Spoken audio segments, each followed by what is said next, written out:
اللهم رب الناس أذهب البأس اشف أنت الشافي لا شفاء غير شفاءك شفاء لا يغادر. الحمد لله حمدا حمدا والشكر لله شكرا شكرا. الحمد لله الذي أحيانا، الحمد لله الذي رزقنا، الحمد لله. خمس كلمات اجعلها على لسانك لا تفوتها. تدرون ليش؟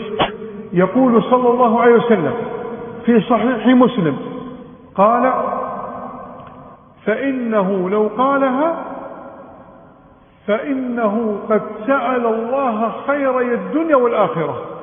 كل خير في الدنيا وكل خير في الآخرة قد سألت الله إياه في هذه الخمس كلمات.